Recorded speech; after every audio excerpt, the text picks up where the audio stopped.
الحمد لله نحمده ونستعينه ونستغفره ونؤمن به ونتوكل عليه ونعوذ بالله من شرور انفسنا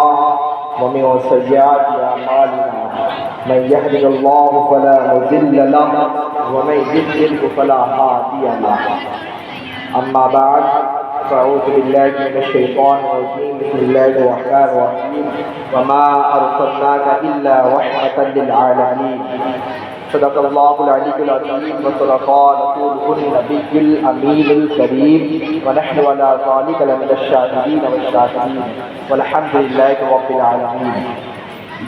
معزز سامعین کرام، آئیے ایک بار ہم اور آپ مل کر آپ نامدار احمد مصطفیٰ محمد مصطفیٰ صلی اللہ علیہ وسلم کی بارگاہ رسالت و آل رسالت صلی اللہ علیہ وسلم میں حج درود و سلام پیش کرنے کی سعادت حاصل کی. اللہم صلی علی سیدنا و حبیبک و نبیک و رسولک النبی الأمی وعلی آلہ و اہل بیتہ و اصحابہ وبارک وسلم کما تحب و ترضى. میرے عزیز بھائی، میں نے اس آیت کریمہ کی تلاوت کرنے کا شرف حاصل کیا. اللہ تبارک و تعالی ارشاد فرماتا ہے وما ارسلناک الا رحمۃ للعالمین. ترجمہ، اور ہم نے تمہیں نہ بھیجا مگر رحمت سارے جہاں کی. میرے عزیز بھائیوں، اللہ تبارک و تعالی نے اپنے محبوب مکرم صلی اللہ علیہ وسلم کو جن کمالات صفتی و معنی و خلقی و حقی و کسبی سے مشرف فرمایا، وہ بلا شک و شبہ بے مثال اور بے نظیر ہے. اور ان کلامات کے قرآن کریم کی آیت طیبہ میں اور ان کمالات کو قرآن کریم کی آیت طیبہ میں اس انداز سے بیان فرمایا، اس کا بھی جواب فاطمہ عثمانی کے بھائی بول رہے ہیں. ان آیات سے اگر تشریف لاتے آئیے اندر آئیے، ہم کھڑے ہوئے گیٹ پہ، ہم دروازے پر خانہ میں جہاں میلاد ہو رہا ہے. دوسری طرف جی ان کمالات کو بخشنے والے کی شان کریمی اور عطائے بندہ نوازی دیکھ کر دل و زبان سے بے ساختہ سبحان اللہ کی صدا بلند ہوتی ہے. لیکن اس آیت کریمہ میں جو جامعیت ہے اس نے اس کو دیگر آیات سے متاثر کر دیا ہے، اور جو کمالات اور صفات عالیہ متفرق اور منتشر تھی ان سب کو یہاں پر یکجا کر دیا ہے. اس آئینے میں حسن محمدی اور جمال احمدی کی ساری دارائیاں اور دلربائیاں و کمال لطافت جلوہ نما. میرے عزیز بھائیو، ارشاد ہے اے محبوب، جو کتاب مجید، دین حنیف، شریعت بیضا، ملک عظیم، دلائل کاملہ، حجت فائدہ، آیات بینات اور معجزات ساتھیات.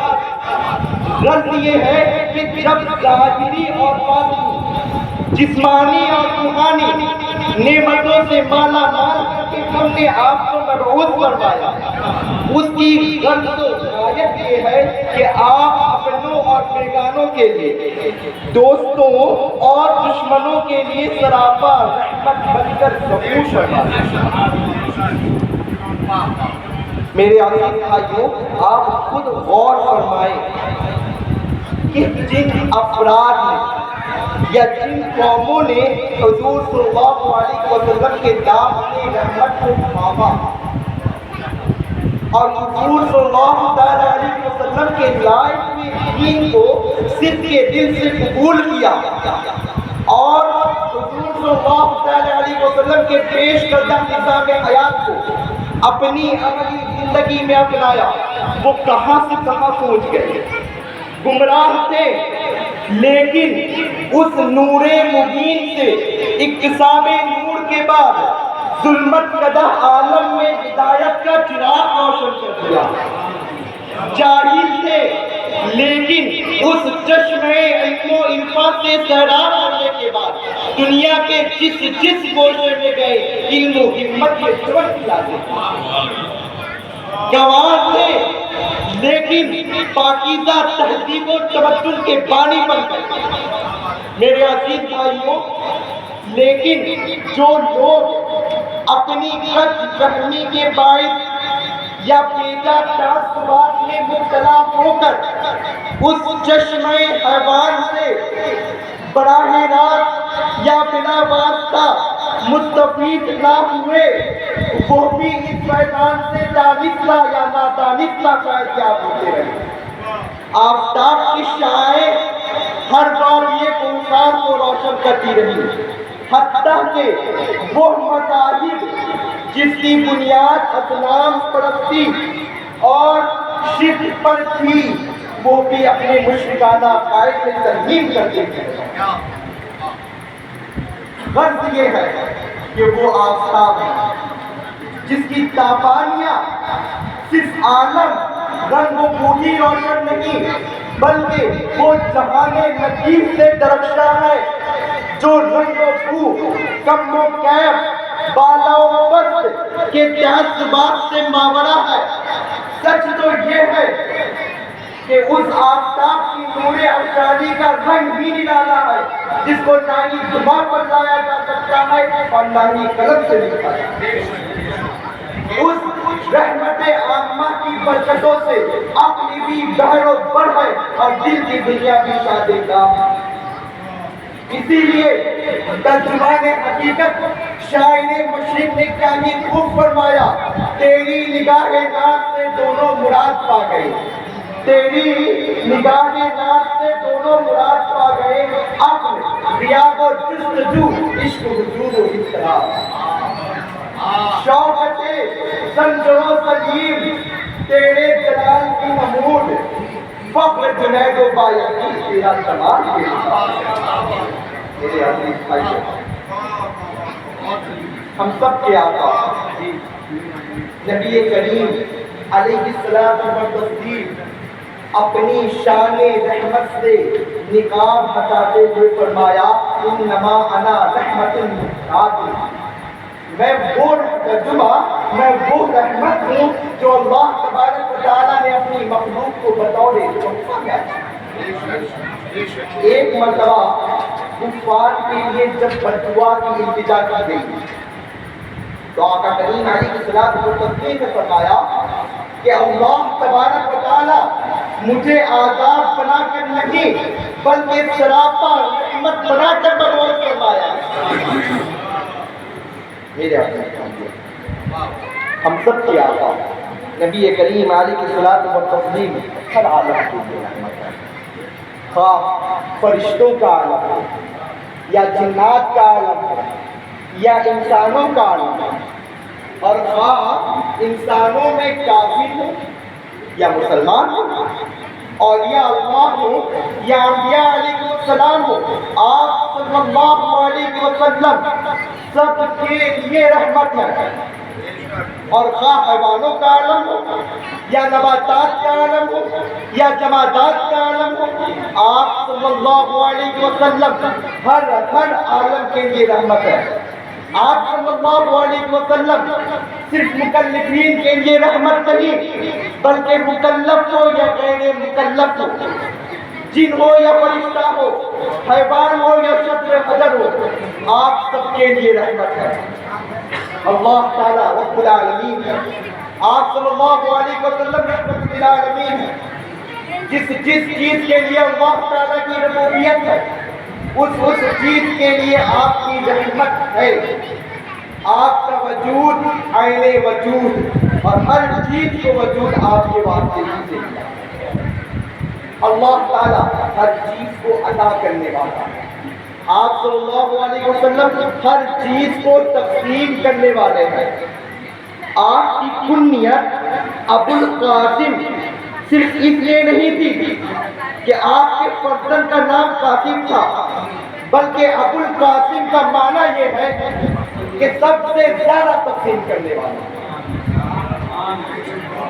آپ صلی اللہ علیہ وسلم ابتدائی آخری نشر عالم سے لے کر قیامت تک جس کو بھی جو نعمت ملتی ہے آپ کی تقسیم سے ملتی ہے۔ تمام دینی دنیاوی امور میں آپ صلی اللہ علیہ وسلم ابتدائی آخری نشر عالم سے تقسیم کرنے والے۔ میرے عزیز بھائیوں، اسی لیے شاعر کہتا ہے ہو نہ یہ پھول تو بلبل کا ترنم بھی نہ ہو، ہو نہ یہ پھول تو بلبل کا ترنم بھی نہ ہو، چمن دہر میں کلیوں کا تبسم بھی نہ ہو، یہ نہ ثابت ہو تو میں بھی نہ ہو، کم بھی نہ ہو، بس میں توحید بھی نہ ہو، تم بھی نہ ہو۔ خیمہ افلاک کا استعداد اسی نام سے ہے، خیمہ افلاک کا استعداد اسی نام سے ہے، نفس ہستی تپش آمادہ اسی نام سے ہے۔ تیری کائنات سے دونوں مراد پا گئے، اپنے قیام میں جس جو عشق حضور شوقت زنجر و صلیب تیرے جلال کی نمود، فخر جنید و بایزید تیرا جمال ہے۔ بہتانائے سبل ختم الرسل مولائے کل، جس نے غبار راہ کو بخشا فروغ بات یہ سننا، نگاہ عشق و مستی میں وہی اول وہی آخر، وہی قرآن وہی فرقان وہی یاسین وہی طٰہٰ۔ میرے عزیز بھائیو،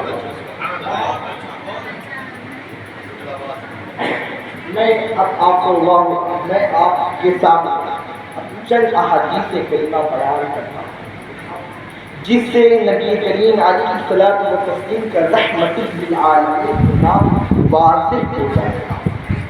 کہ حضرت ابو ہریرہ رضی اللہ تعالی عنہ بیان کرتے ہیں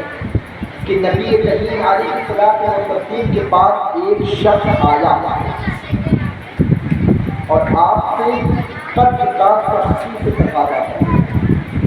آپ صلی اللہ علیہ وسلم کے اصحاب نے اسے کاٹنے یا مارنے کا قصد کیا تو آپ کریم علیہ الصلوۃ والتسلیم نے فرمایا کہ اسے چھوڑ دو، جن کے جس کا حق ہوتا ہے اس سے بات کرنے کی گنجائش ہے۔ حضرت عبداللہ بن مسعود رضی اللہ تعالیٰ عنہ بیان کرتے ہیں کہ غزوہ حنین میں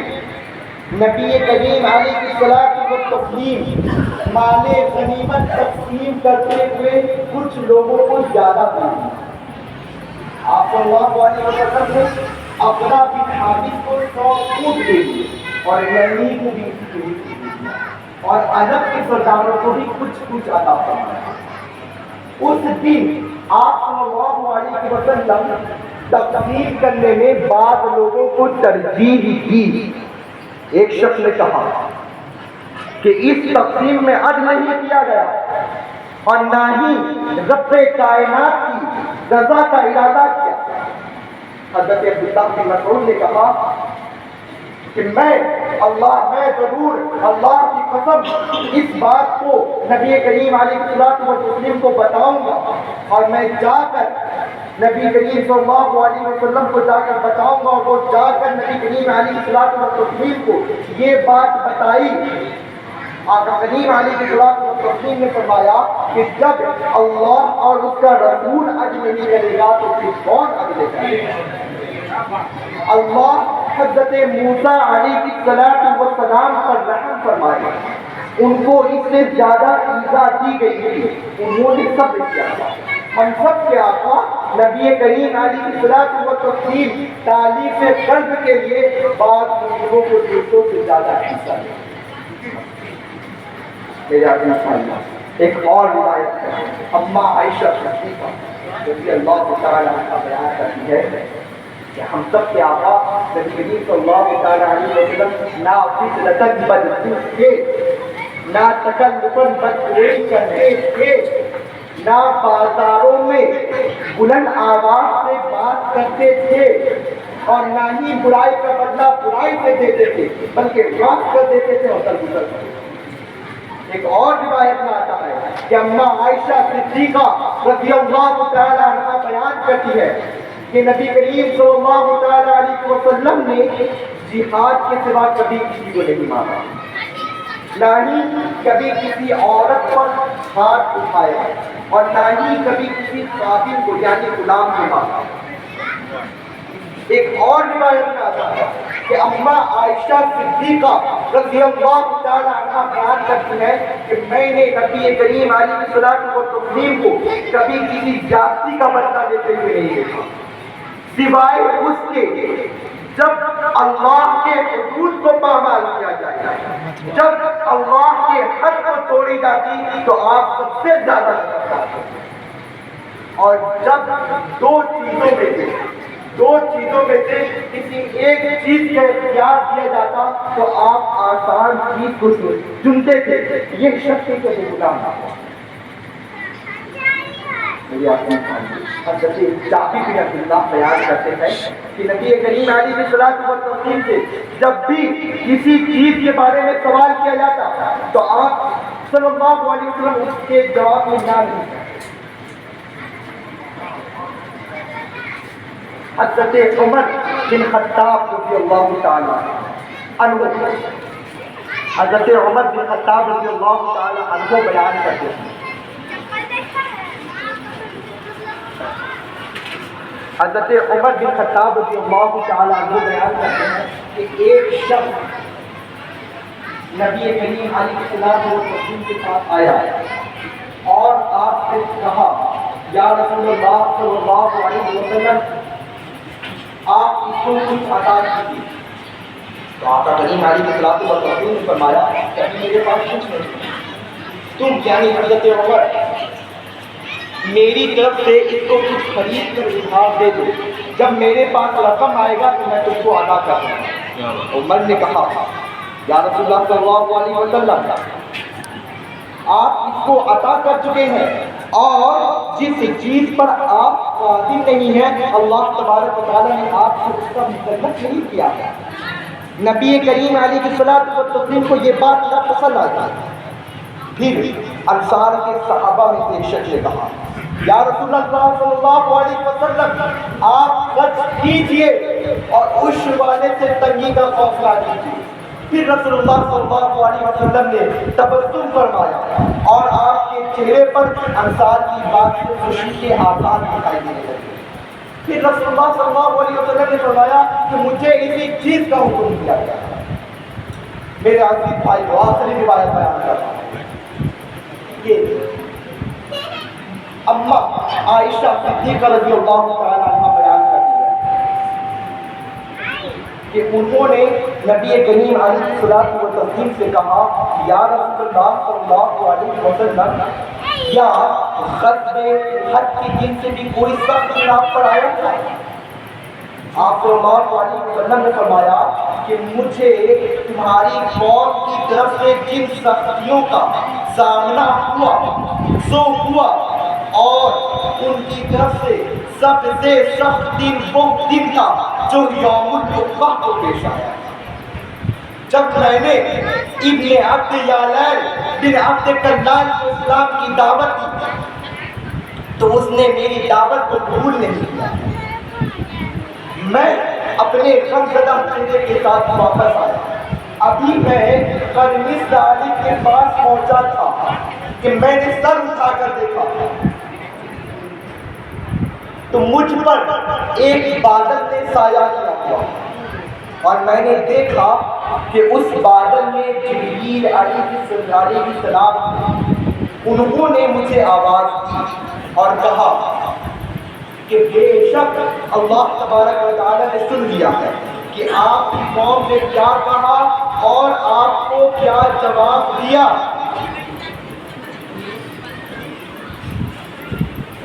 اللہ تبارک و تعالیٰ نے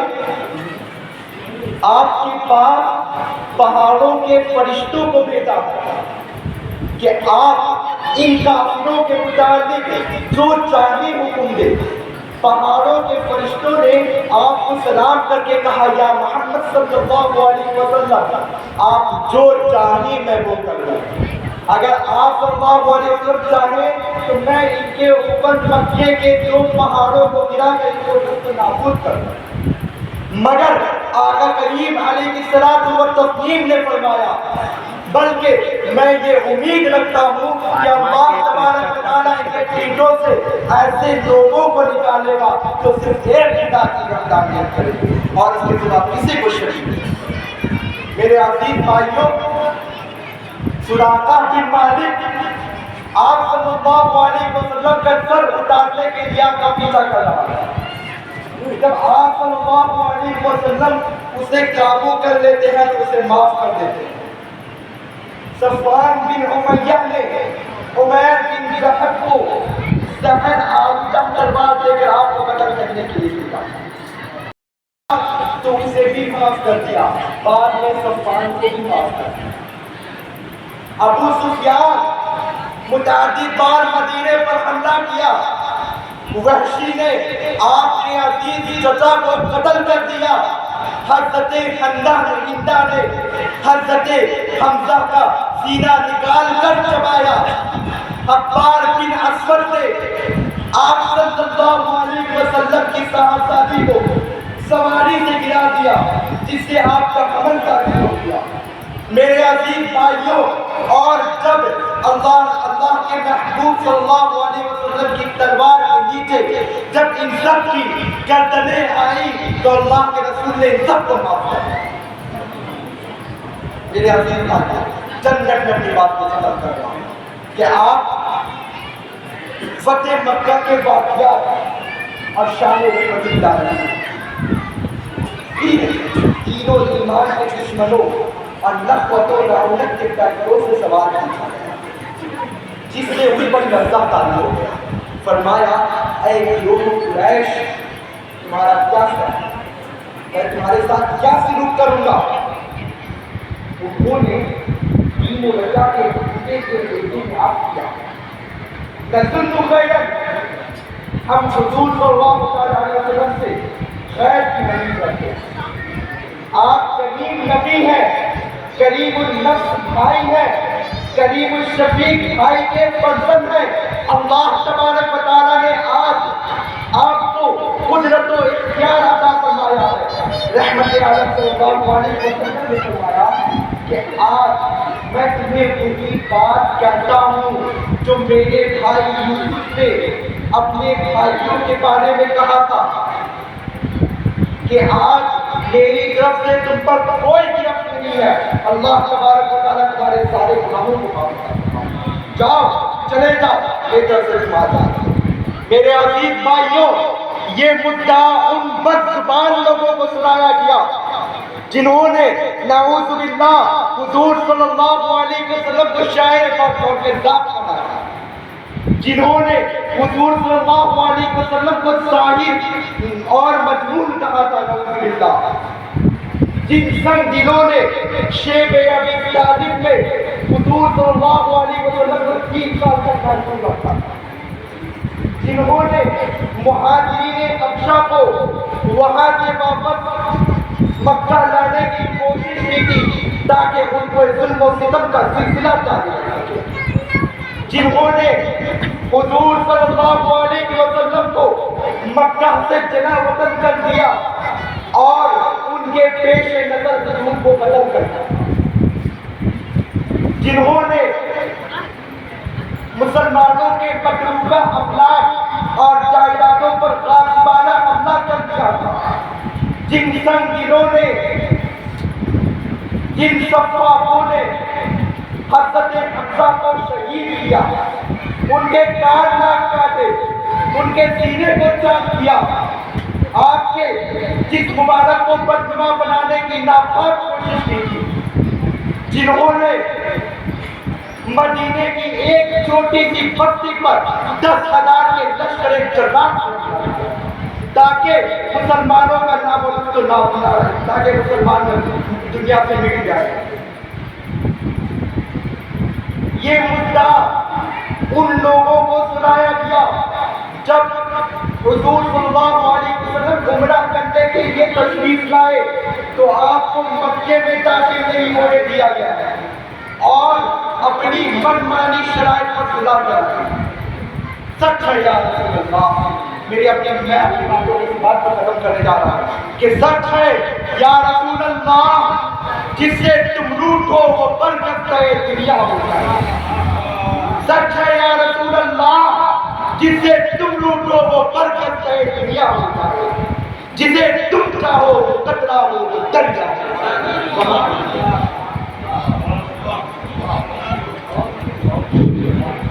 ہونہار گروا کے چکنے چکنے پاس ابھی طالب علمی کا دور ہے تب یہ حال ہے. جب وقت پکا کر اس مسند پر فائز ہوں گے تب حال کیا ہوگا. یہ اللہ ہی جانتا ہے.